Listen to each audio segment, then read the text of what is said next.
right, welcome to Pass the Mic, Friday, May 3rd, 2024. We are on Zoom, episode 114. Mr. Mike Gervasi, hello. Hey. And we have a special guest. If you're watching us, if you're watching on video, we have Carlson alum and current Eastern Eagle, Frank Gomez Jr. Welcome. Yes, sir. It's a pleasure to be on the show, on the podcast. It's really cool, to be with two of my favorite Mikes on their Mike and Mike podcast. As a 2021 Carlson graduate, I've always looked up to these guys. I've had the honor of, watching WrestleMania with Mr. Pahodi and sitting in a classroom with Mr. Gervasi. So it's definitely a cool moment to be in a podcast with him. Hey, Frank, let me ask you this. How many times have you been called Frank the Tank? Dude, countless amounts of times. Frank the Tank has always been a solid nickname for me. Do you know what No, not really. Old School. Mike, I'm hoping you've seen that movie. I've seen Old School. Will Ferrell. It's a Will Ferrell. Yeah, with Will Ferrell. Yeah. Yeah, Frank the Tank. Yeah. I've seen that movie. Yeah. Okay. All right. We're dating ourselves. Yeah. Right. I know. Before we get, we're going to talk to Frank a lot about his path, and we have a very important reason why he's on here. But let's start though with our feedback and errors from last week. Last week, Frank, I don't know, we had our NFL draft special, and we drafted school supplies because that's how dorky we are on the Pass the Mic show. Max Bailey had some great feedback. Max actually agreed with our draft picks, other than my I think my clipboard wasn't in there, but he agreed with a Sharpie, a good pen. He sent us a picture of his pen. Was right on board with paper, of course. What are you doing there? You got your show notes? Well, I'm looking. I'm sorry. I'm like this. Mike's first of all, let's just take it. We're recording on Wednesday, May 1st, and Mike and I, we've had two different types of days. Today is my 49th birthday. Hey, happy birthday. Ooh. Yes, sir. My day consisted of work and then a nice dinner at Sibley Gardens. We had cake here. My wife has got me pit bull tickets. My son Nate got me tickets to see the Buccos and Tigers, the Pirates, by the way. Nice sweep out there in Oakland. They got swept. So a heck of a day. I'm on cloud nine. Mike Gervasi, how has your May 1st been? Oh man, I played basketball, trash talked some of the kids. A little embarrassing. I'm a little too old for that. Then I picked up my kids and then took one to a specialist who, according to the notes I was given, it's a walk-in. When I got there, they kind of laughed at me and was like, this hasn't been a walk-in for a long time. So the information is outdated. Then I drove her back. I cut my lawn real quick, and then I went and cut a bunch of other lawns. So I just got back like 10 minutes. I'm tired, man, but that's all right. We've had the total opposite of days. I'm on cloud nine here. So, yeah. All right, but back to feedback. Go ahead. I didn't mean to interrupt you. No, all good. So it's really funny. Max mentioned Kleenex being underrated, then made a comment. I do like the selection of Kleenex, but he calls you selfish, meaning I call you selfish, but won't send any with his own kid. So I handed Melina a box of Kleenex. I told her, I want you to go in today. I want you to slam it on his desk. Spike it, and hit the gritty on the way out. Now, I don't think she did hit the gritty. Well, she's a little injured. We don't want her to. Yeah, but she did walk out, and Max thought that was very funny. So that was a little something. He also mentioned Overrated as mock drafts, that they may be entertaining, but the media guys aren't tuned in. I took a little heat from a couple. He mentioned mock expert Mike Gervasi as cornerback, and I was right, as it turns out. In fact, the first two picks were corners. Hey, we actually, I listened to the episode. We hit well on the draft. Yeah. Our predictions. We finally hit on something. Steelers offensive line. Yeah, you did right. We both hit. We need to be. Roger Goodell should come to us. We tried to get him last week. And then two people pointed this out: Antoine, frequent listener, and then Gary Bailey. I think that they show both. Team needs are shown, and then the best by position, and then best available are shown. So, but I understand what you were saying, like an actual thing that alters with each pick. Right, and I think the NBA draft almost sort of does that. I think that, but you're just talking less players. So see, but the NBA is different now because, and my friends will argue this, but experts are kind of saying this: NBA is a much more positionless game now. Yeah, and you're right, and it's much less players. So I guess it's a moot point. Right. The best available is who should be going next. All right. Not so anything else? Oh wait, I didn't mean to. I'm gonna no, you're quick fine on the NBA. on that NBA thing, I think that like the NBA is actually going through a weird shift right now where for a long time the trend was like to build up a crazy super team. And, you're seeing teams like the Suns and the Lakers, kind of fall out, and even the Warriors, where you got teams that are more built around like one superstar, like Nikola Jokic, just like dominating on the Nuggets. I think that it's cool to see teams built like that. Like we've always seen in the NFL, it's a team game. It's a team game, and I think basketball is almost starting to take more to that realm because I see. I'm not a huge basketball guy, but that's just like an outsider looking in. And one more thing, this kind of just goes with the NFL draft. I was actually working at the NFL draft at the Hudson building. There was like a bedrock party put on by Continental Services, and I had the opportunity to meet Malcolm Rodriguez, Taylor Decker, Panay Sewell, Dan Skipper, Mayor Duggan, Mike Tirico. Whoa, I didn't meet Roger Goodell, but I seen him walk into the VIP room. I was working as a runner, just walking out appetizers and drinks. And I was just feeling like the guy. I was really happy for the city of Detroit, looking around like this is just crazy. And I was happy to be a part of it. It's a once in a lifetime thing. I've always watched the NFL draft as a kid, and to be a part of it was awesome. That's great. That's great. So, Mike, interesting that he brings that up. You were at the draft, and you too had an encounter with Dan Skipper. I did. I did run into Dan Skipper. I say you're getting into my hot mic take, okay, but I did run. That's all right. I ran into Dan Skipper.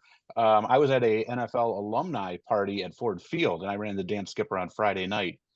He didn't seem too pleased when the person I was with, who's a former NFL player, inquired, "Hey, are you an NFL guy?" And he didn't want to. I don't think he really wanted to interact with us too much until he found out that the guy I was with was an NFL guy. So it seemed a little put off by us. Yeah, but whatever. I'm not here to slander anybody. Maybe you should have told him you're a pass the mic, you're a podcast legend and a TikToker too, I guess, from what I hear. I'm not here to slander anybody either, but what's funny is I was holding a plate full of 6 sidecar drinks, and as soon as he came in, he grabbed all 6. So I thought it was pretty funny. I think we have 2 negative. I think we're confirming 2 negative reviews here. So but we're not here to slander anybody. Nope. All right. Let's any other feedback you got? I have one more, but that's my hot mic topic. So okay, so we've already stolen one hot mic. All right, so Frank, we're going to do our stock questions that we ask of all guests. So if you listen to previous episodes, you know this. If you haven't, don't worry. We're not asking calculus questions or anything like that. My stock question, okay, while it is my birthday, May 1st, it's now let's just imagine it is your birthday. When is your birthday, Frank? March 5th. March 5th. So, a couple months back. It is your birthday, any meal you want. Home cooked, out to eat. What is the meal? If it is out to eat, where are you going to get it? What's your take? So I would actually go ahead and go with a home cooked meal, and I would like to have a ribeye steak. I would want cream spinach. I would want pesto salad, and I would want like truffle fries. How is the steak cooked? So I would cook my steak medium, and then my mom makes the best cream spinach, and then I've like been doing these like Instagram Reels truffle fries for like a year now. And I like antipasto salad. I don't know, it's just like my favorite salad because I feel like it's got like meat and cheese on it, and that's like what I need for my salad to be good. All right, I'll take it. So we got a home cooked steak or out to eat steak. I think if we did a surveys, the runaway take. It has been truffle fries. There's a place, God man, in Detroit. And one in Ann Arbor. For the life of me, I cannot remember. It's a Hobcat. Amazing fries. It's the best fries you ever have. Okay. All right, Mike, your question. What's that, Mike? It's your question. Oh, sorry, I went off on a tangent there. All right, Frank, who are you eating with? You can eat with one person. If I could eat with only one person, and I would bring my grandma Barb back, and I would love to eat just one more meal with her and tell her everything that she taught me and like how big of an influence she had on my life. And I would just love to just tell her, and I know she would probably be so proud of me. And I don't think she would ever expect me to be a teacher, but I think she would be happy I was going to be a teacher. That's cool. That's cool, Frank. Excellent. Once again, family. It seems to be Yeah. family a lot too when we do Right. this. All right, great questions, great answers. Well, they're always great, the same questions. Frank, Mike of the week. Who do you got first? It can be anyone. Guests are allowed to repeat mics. Who is your Mike of the week? So my mic of the week, I put a lot of thought into this because originally I was just gonna do like somebody lame, like somebody famous. But then I thought about it, and a mic that actually means a lot to me is Mike Beach, the father of Josh and Matt Beach. He's helped me a lot. He was one of my assistant coaches on the 8th grade football team. He's a great dad. He's a great coach. He's always involved in his kids' life. He recorded our games, and even when he couldn't be there to record our games, he found somebody to record our games. He even did some Michigan-esque things for us and some scouting and some some filming for us. And I love him, and he's a good Mike. Mike Beach is my Mike of the week. Awesome. Excellent. Local guy, sport guy. We like that. All right. So our education topic this week. Okay, so Mike Gervasi and I are both, we've mentioned this many times before. We're proud Eastern alum, both Eagles. I have a bachelor's and a master's from there. Mike, you have bachelor's. Is your master's from there or no? It is, yes. Yeah, so we both, a lot of money, a lot of blood, sweat, and tears went through Ypsilanti. And Frank is now going through the education program at Eastern Michigan University. And we've had guests on, right? We've had like Miss Crampton on, young teachers on that sort of talk about being in the profession and getting young people in. But we thought this would be a great opportunity to have someone that's actually working their way through the program right now to come in and tell us, okay, because it's nothing like what it was with us in the mid to late 90s. Okay, times have changed. And so we want to have Frank on today to do a couple things, both about what pushed you into this route into education? Because again, we've had this discussion many times. Not many people are doing it. B, tell us what it's like right now in Ypsilanti, what it's like in Eastern. What's the process like? How's it going for you? And then lastly, tips or advice that you'd give to maybe a senior that's sitting right now that is thinking about going into education. So let's start with how you ended up going there and move right along the line. And Mike, and if you have something you want to throw in, by all means, go ahead. So Frank, how did this all start? So honestly, I did not know what I was gonna do with my life until my last football game ever, walking off the field, thinking about, man, I'm not gonna be in the NFL. I was thinking my whole life, like, dude, I'm gonna be in the You NFL. were not going to be chumming with Roger Goodell, getting a hug, right? I'm not gonna be in the NFL, and I'm not gonna be playing middle linebacker for the Detroit Lions, but Coach Cobflesh, Mr. Cobflesh, the athletic director, he really inspired me. He told me, Frank, your time on the field doesn't have to be done. You don't have to walk away from this. You can still be a coach. Your football mind is destined for greatness. He always told me, I'm a player coach out there. I'm a great leader, and he really inspired me to not only be a teacher and an educator, but just an overall inspiration for people. And he really inspired me to want to do this. I'm just blessed to be in the district that I was in because my parents were going to love me no matter what I did. And I really needed somebody to push me into the direction, something I could do. And he really opened up my eyes to that. And I think it was a great idea. And I've really just worked hard for it ever since. It really fits, because I think people forget this. Coaching is teaching, so it really fits that would be the case, and that's a nice. Frank, I never knew that. I knew, and you sat in my room the one day. You got to see some of the insides, and Mr. Warren and I were going at it a little bit there. But I didn't know that. That is a really cool story. And it just made me think. The other part of this, I would love to know, like any person, any listener here. I'm gonna Mike. Maybe we could post this week. What was your moment? Because I had a dream of being an NBA player, and my dad shattered that when I was in 6th grade by telling me, "Son, you're not big, you're not fast, you're not strong, you're not making it." When was your moment? When was your moment you realized it wasn't going to happen for you? And Frank, that's cool that you realized it then and use that as fuel to do what you're doing. But when was your moment? That's interesting. Yeah, that's a good topic. We don't have to do that. I do. And so you went right into coaching, right? If I remember correctly, like right after high school, you went and started helping out with the middle school program, right? Sure. I mean, that actually, like, I think the day after school ended, Coach Copflesh texted me and was like, "Yo, the 7th grade assistant coaching position is yours. Just get ready." Nice. And That's great. I was like, dude, thank you so much. And I was And what's amazing, flabbergasted. and what's amazing, you know, and we're going to talk now about how this route, what it's like out in Ypsilanti now. You live out that way, right? Like Yes, I did. so you would, I mean, imagine that, Mike. Like, you know, he's living up near, Yeah. and can't, and I don't want to take away too much what he's doing. And then all fall coming down, you know, practice, you know, this many days a week, helping out with the high school staff on high school game days and that sort of thing. So tell us now, you know, we talked about your commuting back and forth for coaching. I want to know about academically now. What is it like out there at Eastern when you got out there and said, "Hey, I want to go into education"? How did that work? I mean, you know, obviously you met with an advisor. You start off there in Prairie Herald and start taking all the general classes. And how do Yeah. they direct you into a field of study? I guess. So my first big scare going into college was I actually initially signed up to be a physical education teacher.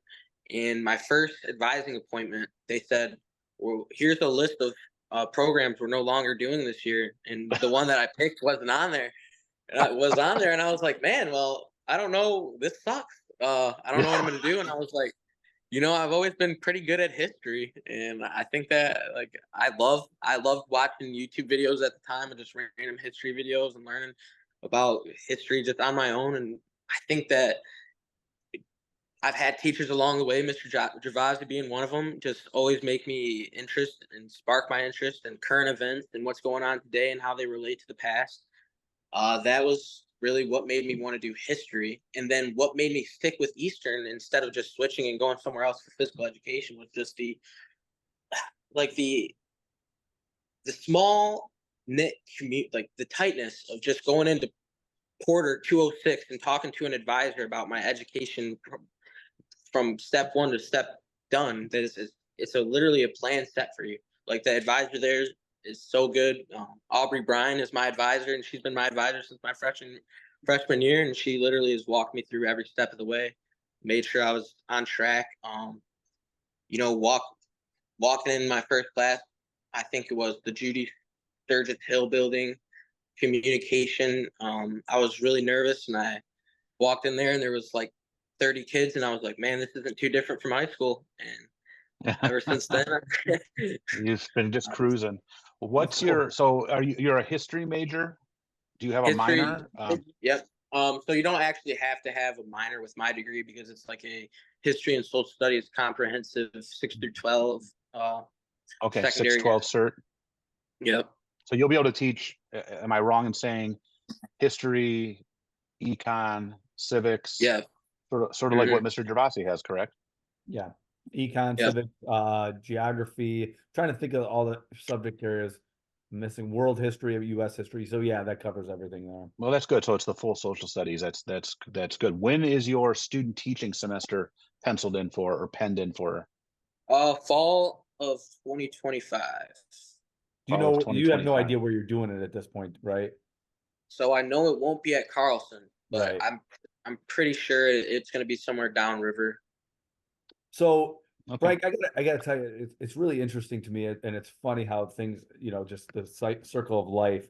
I remember coming in, whether when I subbed at my old high school or even coming into Carlson, other schools, I was a young guy, and it felt cool because the kids, just my presence there, kids liked me.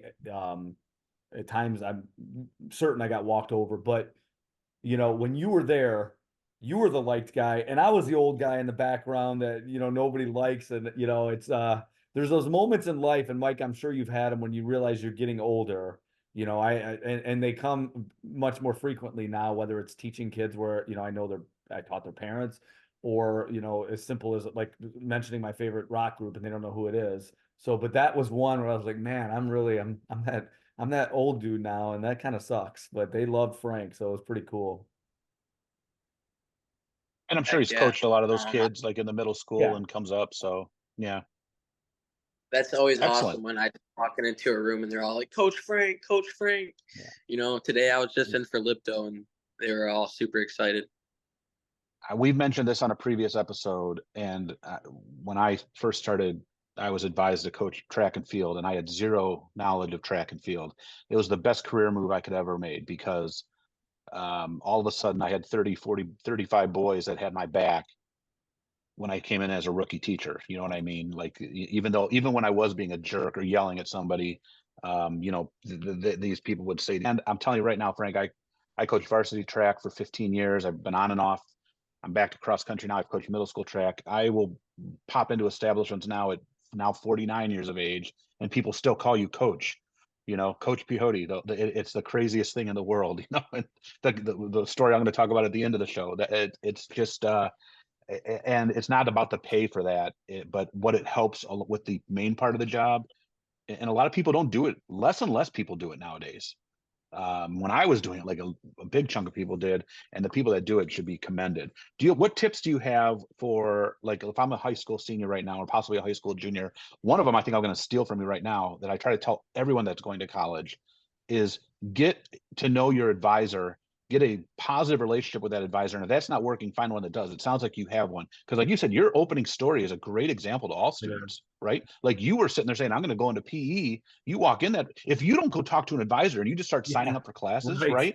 Which people do, right, Yes. Frank? I mean, Mike, I know that if you, let's just say you're a semester and a half, a year and a half, a year in, and you're like, oh, I better go talk to an advisor. And you're walking in there and like, hey, I'm going to be a PE teacher. And they're going to be like, well, not at Eastern. So that I don't mean to steal one of your things, but what advice do you have for like a junior, senior about to head into college, going into education, at least at Eastern or anywhere, I guess? I would say not only communication with staff, but also communication with just like making friends, because making friends at college and talking to them about what their degree is and what their pathway is and what they're doing, just especially from upperclassmen, because they will just, like, definitely guide you in the right direction. Because I remember my first year, I was eating at the Commons and I was like, man, this isn't it. And then I got pointed in the direction of where Chick-fil-A's at, where Starbucks is at, This is important where all the stuff. good Yeah. places to eat are at. Yeah, I'm not like, I'm thinking to myself, dude, I don't know how I'm gonna survive off of this. Every time I eat this, I don't know, like, it's not making me feel great. But, Frank, we had we had a little eatery that was Taco Bell and Oh Wendy's, God, that was like the greatest thing in the world when that Taco Bell came in and you could use some your like meal card. free Panera little sandwich place on the side there that was somewhat trendy for the time. But you guys that came later, you guys were spoiled by that. That's a neat place, man. yeah, no, it's awesome. And I think that not only that, but knowing like what it takes to graduate in your field. I know I have to have a certain amount of volunteer hours, a certain amount of actual like hours in my field. I have to know when to apply for the the tests, make sure that I'm ready to go to be a teacher. I forgot exactly what it's called. It's like the MTCAT or something. Yeah, the certification test. MTTC test. Yeah. Certification. So you gotta know when to apply for that. You gotta know when to apply for your student teaching. I would say just being on top of deadlines are real, is what make sure we get that point across to our high school listeners. Just being right. On top of the deadline. Yeah. One of the themes that we've had on this show with younger people that are out of high school that I think, I'm sure we don't have too many high school listeners. I know we have a few, but one of the things, the common theme seems to be getting to know people, and you even mentioned friends, and I agree, man. Frank, I'm a geek out. I think I've geeked out on here before about this. I joined a history fraternity my last year. And one of my big regrets is I didn't join it sooner. It was great. And, the build up to the Iraq war, I'm really dating myself now. It was the fall of 2002. We had all these discussion groups. They brought these speakers in from the military. It was amazing. And like I said, man, you start connecting and networking and just getting to know people, especially as you get on, further in your college career. You're starting to hang out with people who are doing the exact same thing you are. You have so much in common. You absolutely can help each other out. So I think that's great advice. Oh yeah, definitely. And getting involved in student organizations and working at the college is huge. I've been working at the dean's office since I was a sophomore there. I just joined up Kappa Delta Pi, which is like a teaching excellence organization, like an honor society, and I was actually elected the vice president. So I'm going to take a bigger role in that. Just making your face known around campus, doing little challenges. Like I did a Hot Ones challenge at the Commons where I was eating spicy chicken wings and just doing crazy, stupid stuff to make yourself known is always that's big. That's big. That's my kind of challenge. Why Yeah. didn't they have Heck those when yeah. I was at Eastern? When I was at Eastern, the B Dubs, remember the B Dubs, Mike? Like you'd go up and it was just like a little bar. You go in and order your own your food, and then you just get, it was like a stand-up place. Yeah, just to stay. Yeah, yeah. Take out. Like, Yep. yeah. All right. Well, great tips. Great tips. Networking. I congratulations on your leadership role in the education group. I think all great tips. And I love to hear how well you're doing there at Eastern. And we wish you the best of luck. You're gonna keep us informed and let us know where you end up student teaching. You're going to do a great job. The coaching is already helping you. Coaching helps you because if you can manage a team out on if you can manage a middle school team out anywhere, a classroom is going to be no problem. Yeah, I'm right. just telling you right now. That's just the way it is. All right, Ah. overrated, underrated this week. Why not? The lovely city of Ypsilanti / Eastern Michigan University. Frank, I don't know if you know this, but overrated does not mean bad. Sometimes people hear overrated and they get a little offended. So we're not offending anybody. Mr. Gervasi, what do you have as overrated out of that area? We're throwing either the campus, the town, whatever you want. I'm gonna go a slogan. Mike, I don't know when it happened. I know it was before I arrived, or I think it was before I arrived. But when I talk to people who are a little bit older than me, the people that are so upset that Eastern became the Eagles, and once a Oh yeah, Huron. it was before me too. I was 93. I think it might have been like 90, just before me, because it was hot and fresh when I was there. And listen, I get traditions. I'm a history person. I do understand it, but man, the people that would get so upset about that, and this goes back, so maybe I'm just venting about something. I never understood why that matters so much to people. So I'm going the slogan: once a Huron, always a Huron. That's actually funny that you say that because all the time I'll get donators calling in to the dean's office, and they always say, "Remember the Huron." I'll be like, "All right, All right. Yeah, and that's well before your time. That's well before your Yeah. time. and I'll All be right. like, "Okay." What do you got as overrated, Frank? It was hard for me to decide like what to do because like I feel like a lot of the times like I don't hear like things being like crazy like bragged about, but one thing that I think that people like always talk up that's not great is insomnia cookies. And there's one like right across the street on West Cross Street, and like it is not great. And people are be like, "Oh, it's open all the time. You can get delivery." And I just think making cookies at home is better. I think that you can just pick whatever you want. I'm a big fan of oatmeal raisin and then dropping chocolate chip cookies in there. So I think I Ooh, make better like a cookies. hybrid. Yeah. Yeah. I'm with you, Frank. I'm not a big fan of these gourmet cookie places at all. And if you want to take the one in Ipsy, and again, I'm not a dessert guy to begin with. So if I'm going to spend money, it's going to be on chicken wings or something like that, not I agree. not I cookies, not agree. cookies. Yeah, Not I'm cookies. right.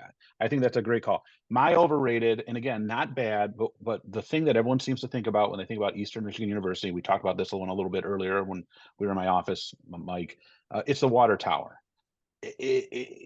For some reason, it's this big deal for Eastern students. Which All one? right, Which one? the main You know water which tower one. right up there. What You does know it which look one. like?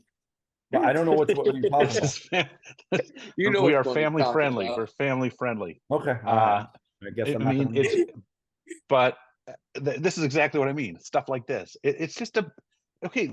Rockwood has a water tower here. Brownstown has one down here. They're not as shaped as the Ypsilanti one is. It's just an overrated. I'm tired of hearing about it. I'm tired of hearing about the jokes, the myths, and the rumors about what happens if a certain person graduates. For all you Eastern alum, you know what I'm talking. It's still standing, as Elton John would say. I'm still standing, so we know how that works. But that's my overrated. Let's keep the show family friendly. If you're not from East, if you're not an Eastern person, you probably have no idea. Maybe no idea, but all right. Underrated. What do you have underrated, Mike? All right. So Frank, you just turned 21. So it is family friendly, but we're all of age here. So Frank, have you been to the sidetrack? Sidetrack bar I have. People actually say it's overrated. Really? Oh Oh, man.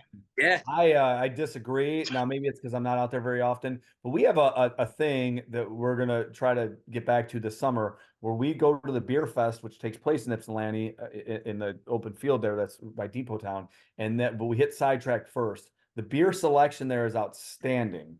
And I don't know if the people that say it's overrated say the food is, maybe it's trendy or whatever. Yeah. I like the food, to be honest with you, but for me it's the beer selection. It's such a neat place, so I'm going sidetrack, man. I love that place. I think it's good. People just usually are like, nah, or like something like that whenever I suggest it. Okay. all right. What do you have as your But underrated, Frank? my underrated is the atmosphere. I think the atmosphere of Eastern is actually really good. I think that if you got to definitely be putting yourself out there, but there's cool people on campus. People say it's a commuter school, but there's still 3 frat houses there. There's a bunch of sororities. It's still a fun time. It's still a good time. I think that if you're taking that into consideration when you're considering colleges, I think Eastern is still a great choice. I think it could get outshined by the Ann Arbor school that's real close to us. I forgot what it's called, but There's that old there's the little cousin down the street attitude. We all had it when I was there too. Even now, I'm a U of M dad. I get it. I never went into Ann Arbor. All the years I lived in Ipsy, never went. Oh, really? yeah. Yep. I lived in a Nope. spot that was called Ypsi Arbor. I don't know what it was classified because they would get mail and it'd say both. So I don't know technically where I lived, but yeah. All right. My underrated is again, and I talk to people that go there now, and sort of is going to latch onto something Frank said just now, and even earlier, the community aspect. I like the campus. I like the campus as far as me walking around and going to my classes. I felt that it wasn't so big that it was like Michigan State overwhelming that I needed to that I was able to walk wherever when I lived there, I could walk to every class. Now, if you were back in our day, Frank, the business school was over downtown, over by used to be Abe's Coney Island, which also, if it was still in business, I would say was underrated because I spent many of late Friday or Saturday nights there.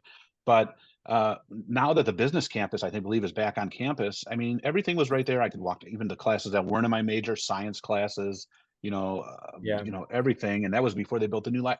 And I just felt that it was big enough that I felt like, okay, this is not some small little community college, but also not so big that I was like overwhelmed where I'm like, oh my goodness, how do I get to class? How do I do this?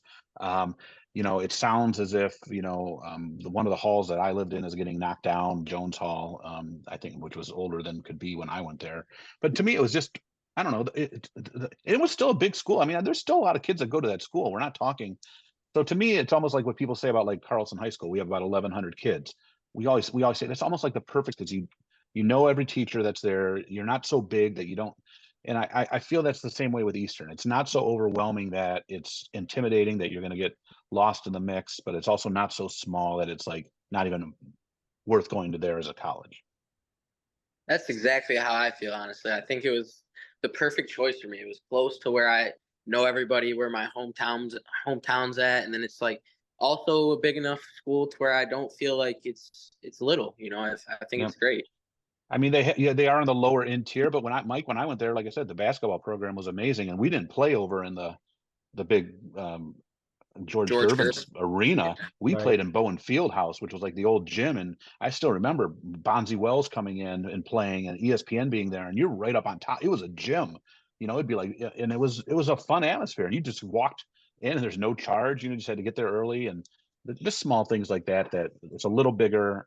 It's a little bigger than, like I said, a small little commuter college or, you say, and a lot of people do commute, but it's Nate Dogg making another appearance 2 weeks in a row. Oh yeah. Uh, so that's my underrated. So, all right. Hot mic take of the week, Frank. I don't know if you have one. If you don't, no big deal. Guests sometimes do, sometimes they don't. No big deal. You can feel free to pop in at any point with one. Mike Gervasi, what's your hot mic take of the week? So Deontay sent a text message, or I'm sorry, yeah, text message in regard to your hot mic question. I think we are better. So I guess I should back up a second. My hot mic last week was the question: are we better talking politics with people or not? What will be better? And I use examples of both because I think we should be able to talk to people that we disagree with. On the flip side, I don't remember my parents ever discussing politics with the neighbors, and they got along great. So I don't know what the answer is.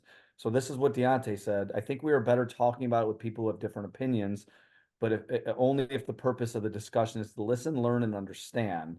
If it's just to talk, to debate, neither party is gaining anything and just wants to be heard, then what's the point? I think that's an excellent way of looking at it. And so I think that's a great way to look at it. And then I started thinking, and Mike, I'm kind of asking you this, and Frank, you could obviously jump in. What are your non-negotiables? Now, to me, obviously, racism, that's in bigotry in any form. I think we could both agree on that one. But what are your non-negotiables? I came up with three Okay. where I like instantly tune out. Number one, when people talk about schools and what the alleged brainwashing and everything else that they think goes on in schools, and they talk to me, that's and it becomes inevitably it becomes a political discussion. So that's my Yeah. first. My second one is one that you're gonna agree with. When somebody complains in our middle class and lower tax bracket about, or even higher, slightly higher, about an estate tax that Mm. millionaires worry about, and for some Capital reason, gains. yeah, that's that one always. Capital gains for people making over $1 million. Yes, and then the last Don't one, worry. Don't worry, Mike. It's going to trickle down to us one day. the last one is more selective in nature, uh, in a sense that, okay, so when I hear people use the words depending on the circumstance, let me qualify this one. Do your own research. Now, I'm not saying you can't Google search certain things if you want to learn a little bit about a war or something like that. Now, having my master's in history, I had to write and really delve into a lot of debated topics among historians. So to me, that's research in the history field. It's understanding how historical journals work. I cut with Rob Raymond today, and he gets really upset when people use that in the scientific field. I do realize and I do understand that there is areas where you can do your own research, so to speak. But when you talk about different subjects, I think you have to be very selective when you use that terminology. So those are my three. So Mike, I don't know if you have any. I'm kind of curious, Frank. I'm going to agree with most of yours. I mean, obviously, I don't tolerate bigotry or sexism at all. I just don't want to hear it, and I don't. There's no. And I'm going to also just throw in there. Nobody likes to pay taxes. All right, I get it. I mean, I look at my check. We just did tax season, just ended. It's a factor of life. But I tune people out when they're only. We're always going to complain about paying taxes, right? Or pay our license plate fees or whatever. And I get it. It's annoying. But when someone's complaint starts being about being in line behind somebody using a bridge card or a food card, I don't want to hear it. I shut down immediately because I don't know this person's situation. It's none of my business. It's none of my business of what it is. And this is the line we use all the time. I'm thankful that I don't qualify for one, that I don't need one. And but what COVID taught me a few years ago, and it put some, when COVID first happened, there was a lot of fear in a lot of people. And my wife works for Gaming Control. All right. The casinos weren't going to stay open, and people were saying we weren't going to send our kids to school. So depending on how things were going to be run, right, I went from having a very steady income, a very good income that I can support my kids and do these sorts of things and do things, to all of a sudden I wake up and I'm like, holy cow, both of these industries may be shut down for who knows how long. Okay. And I think the line that I use with you sometimes is, we are much closer to needing government assistance than we are to being concerned about paying an estate tax. That's how I feel in my life. I'm much more on that end of, one day I might need help than one day having to pay. One day I pass away, my kids have to pay. Yeah, and Instead of getting 20 million, they're going to get 15 million because right. the federal government took some. And I again, I'm humbled at times. How I feel about firearms. But I was up north in the UP, and a guy that we were visiting, I had my kids around. I was a little nervous because he had a gun out, and he immediately apologized. My kids were too young to really, 5 and 2 or something like that, or maybe a little older than that, but not much older. And he said, "Listen, I had that there because I came out one day there was a bear."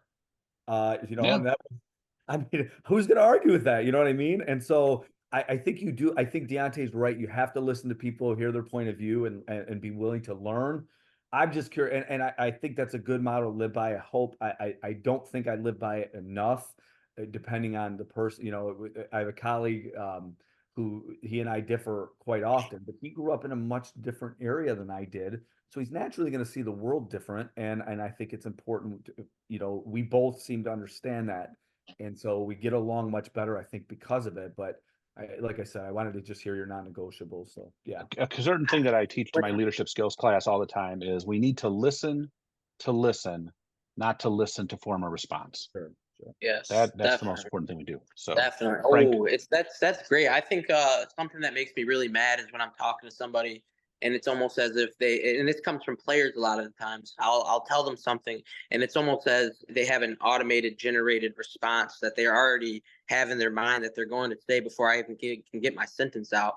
And I think that a lot of the times when people think that they're right, there's nothing else to it, they're going to just continue to not listen and just regurgitate things that they've heard or things that they believe and have no way that they're going to negotiate on this. And I think that that's something we can't have. And when you say non-negotiables, I don't think I have too many non-negotiables. I definitely don't want to hear about like as you said, racism or anything vulgar. I don't definitely when I hear about blood, it makes me like shiver a little bit or like oh, too, Mike buddy, me Gervasi, too. you guys are buddies. yeah. So when I hear about blood, I definitely or like something that like I think like would make me itch. I'll like weirdly just start like getting itches. Like I think like stuff like that I don't want to talk about.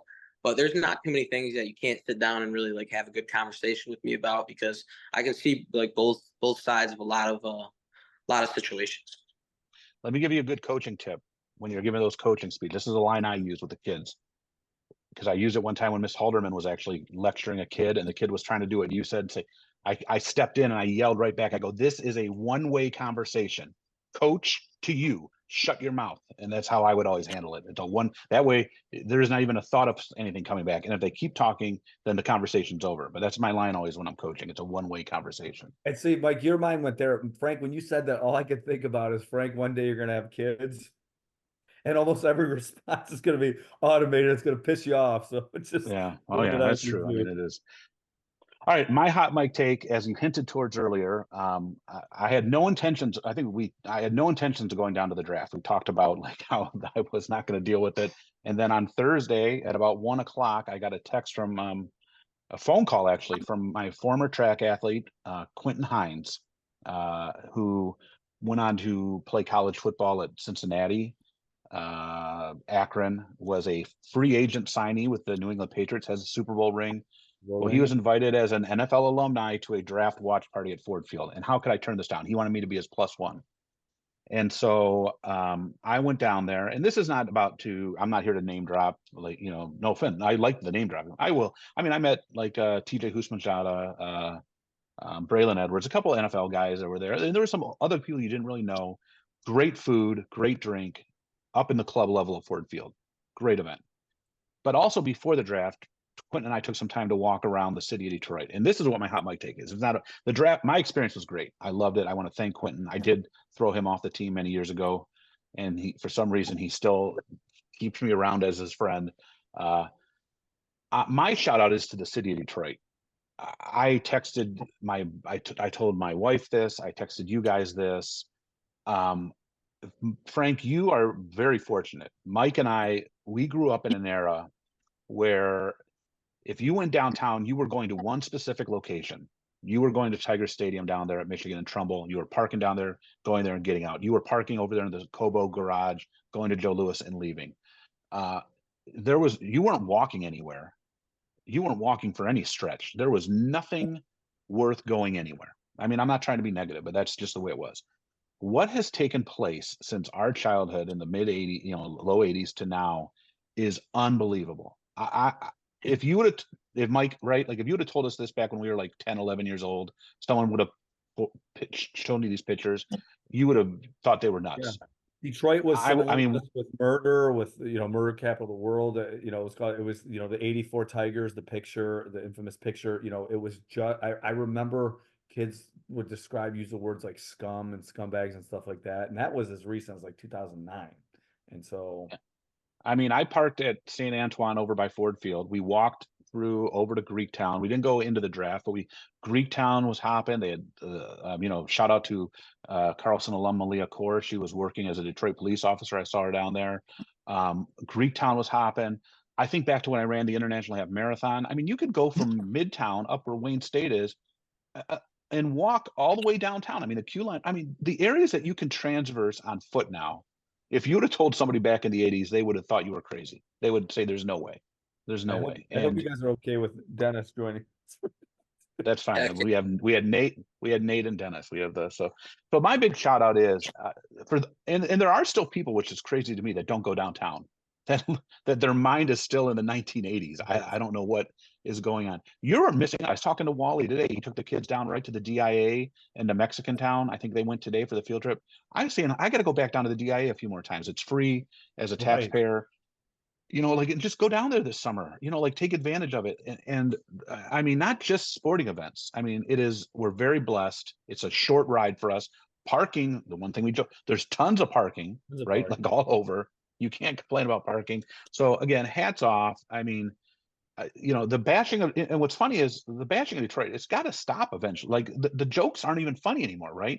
Like there's nothing, every city has its crime and issues, but I think what has taken place in the last 15 years, and there's a lot of people to tribute for that. It started with, I think, the Archer regime and the first Super Bowl, that got the ball rolling, and Mayor Mike Duggan and what Gilbert has done down there and what he's still going to do by the old courthouse, and and the Illiches through the years, when Mike was around. I mean, I know I joke about all the parking lots, but it used to be like, remember, three casinos, they were far apart. It's just, again, it's very commendable.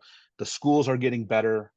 There's been, thanks to the state of Michigan, there's been investment in the school. So it makes me proud. And I saw a lot of social media posts this weekend that it wasn't just about the draft. It was how proud downriver residents were, Oakland County, how proud everyone was of the city. So hats off. I can't say enough about how happy I am.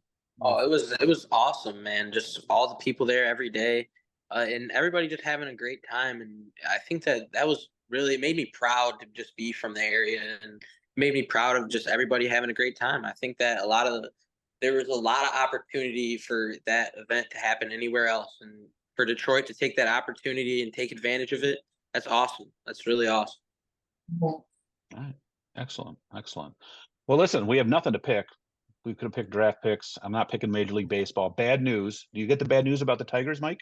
Yeah, Mike, and Max commented about the Pistons. I don't know if he was trying to troll me a little bit, but I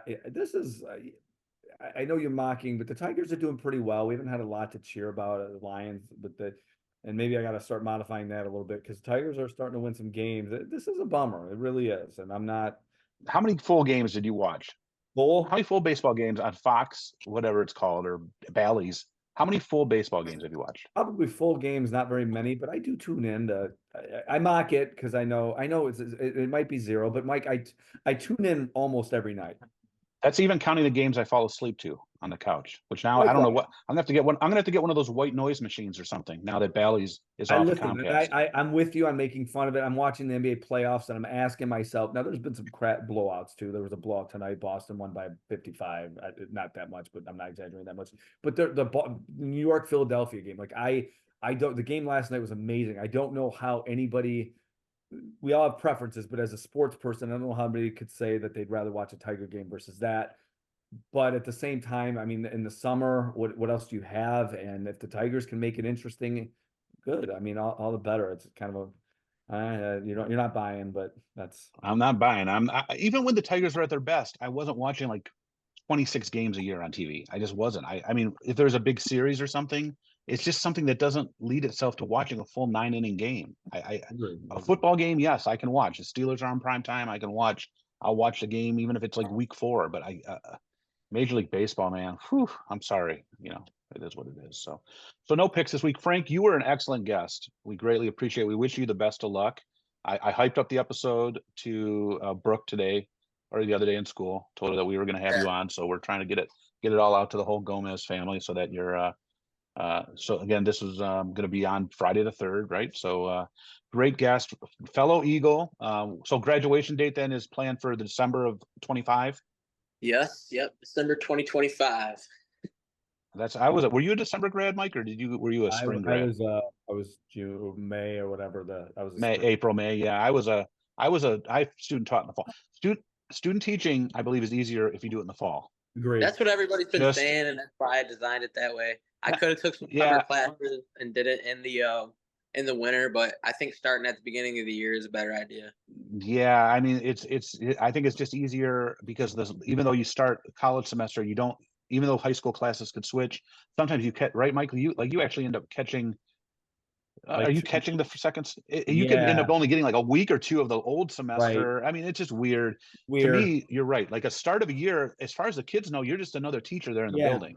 I mean, in You know, Frank's case, just hypothetically, and you're obviously not going to do it at Carlson, but if you were to do it in the school you have a presence, I think it's a little bit different, and it could work either way. But yeah, if you're going to a different school where you're kind fresh. of Yeah. blank, it's best to do it in the fall. Yeah. And some of those days are like PD days that count and that sort of thing. So but you'll do great, man. You have to update us, and we'll update the audience on Frank's journeys as he goes into his last 2 years here. Heck yeah, I'm super excited. I think every day I'm making more strides towards being an educator and involving myself more and more every day. I think being a substitute teacher is really helping me prepare and just be able to give the students my best self. Frank, All I mean, right. just one Excellent. last piece of advice I could offer. You're positive. This job it can beat you down. Don't let the negatives. Don't let the people. And there's a lot, and I myself included at times. Don't let the negatives bring you down. You keep this positive attitude. It's great to see. Yeah, it Yeah. is great to see. It's definitely great to see. Well, good luck. Thanks everybody for listening, and we will catch you next week.